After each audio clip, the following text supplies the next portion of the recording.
It does seem very odd, but I have a feeling that they're legally constrained. I think under the circumstances, given the way the government has portrayed this disease, people can turn around to employers and say, look, you're asking me to come and take a major risk with my life.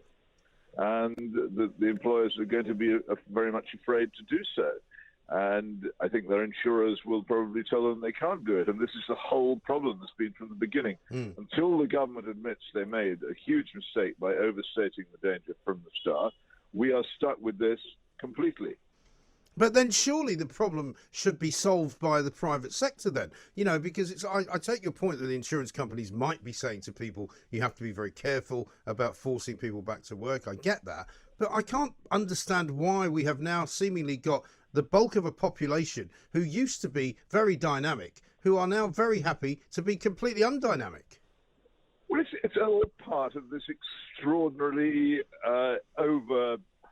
overplayed action by the government, this huge overreaction by the government, and the way in which they deliberately stirred up excessive fear at the beginning, which has completely changed the nature of the country.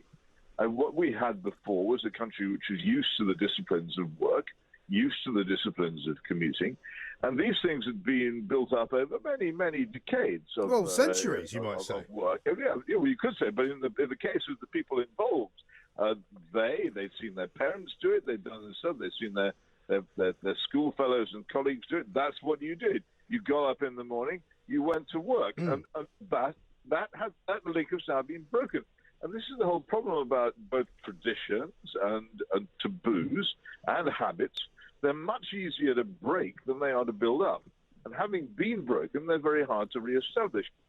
And as long as I find it, never having suffered from the view that we face here a terrible, terrifying, unprecedented plague, it's never troubled me. But I know there's an awful lot of people who've surprised me, people who I regarded as intelligent and level-headed, have taken the view that there is a major threat to their life and health here, and a major threat to the lives and health of others whom they may affect, and they are scared stiff.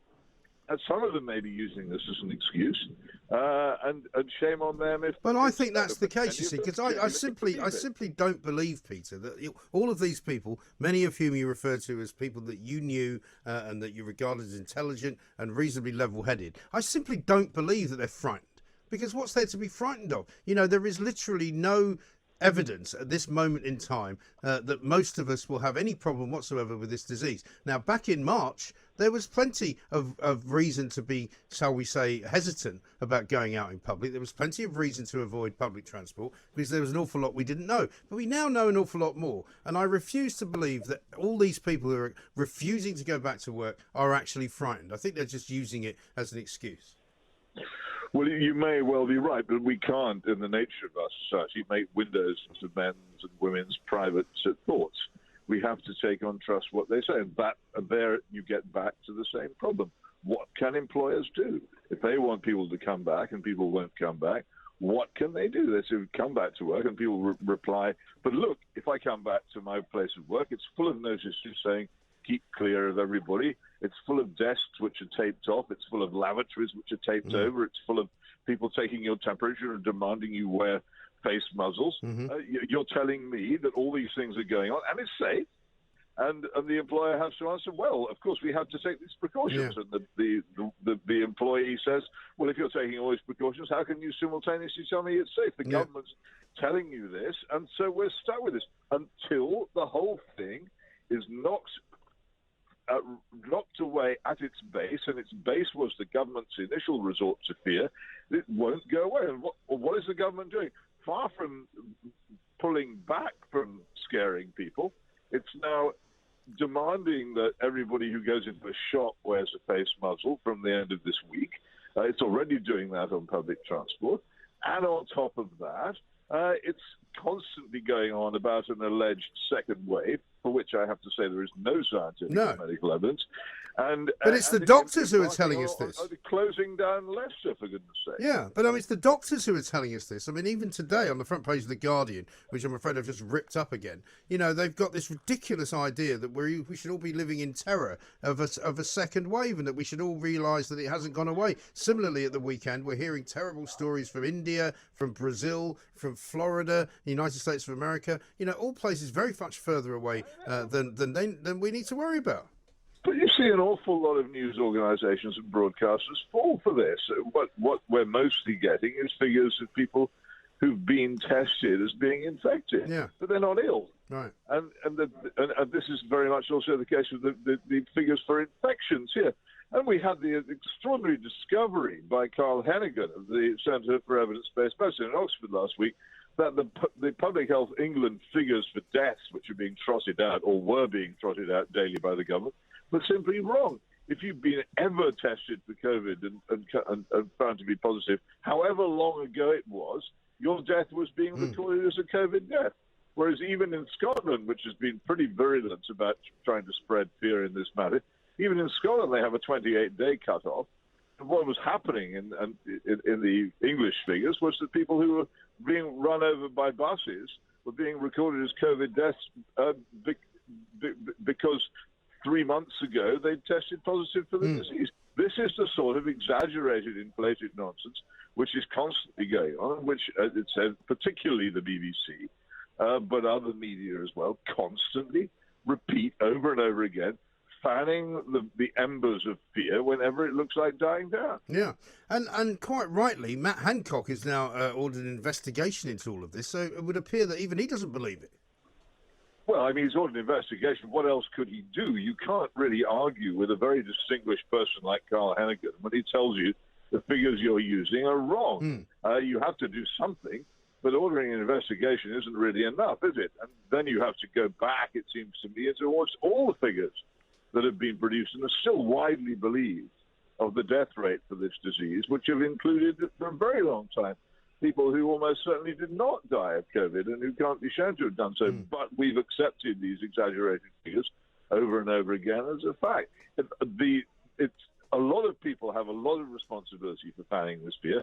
That's why the economy isn't going to get going again, and why when the moment comes, when the furloughing comes to an end and people discover that they've got no jobs, the jobs for which they've been paid by the government for the past several months, probably really towards the middle and end of September, I think will be the time of reckoning. The economy, which really frantically needs to be reinvigorated before then, will be in no state to take what happens. No, quite. And in your piece at the weekend in the Mail on Sunday, you point to one or two, shall we say, inconsistencies in the position of the World Health Organization with regard to the wearing of masks and or face coverings. Tell us a little bit about that.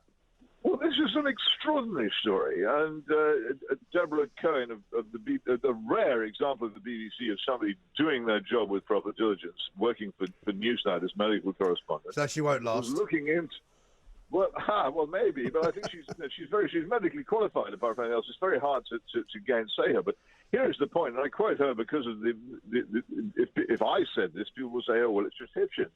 But what happened was she went to the World Health Organization and said, why was it that you changed your advice on face muzzles from being in favor of them, from being against them, to being in favor of them? And she found out that the committee, which was supposed to be looking at this, had actually not wanted to be in favor of them, but had come under political pressure to do so. And so now she went to the WHO and said, "Is this true?" Because she got this from confidential contacts, and the WHO didn't deny it. They simply gave way to it. This is what we have. We have a situation where a major body came under political pressure. Now the question you have to ask is, and this is to say an attested story produced by an unquestioned reputable correspondent of a major news organization, and here we have the extraordinary thing, political pressure to give medical advice.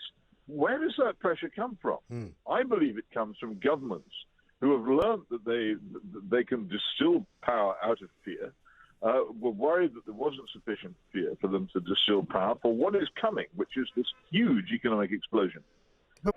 We say, and I ask you to say with us, lift up your voices in this great meeting in the heart of England, and to all the world a message: England lives and marches on!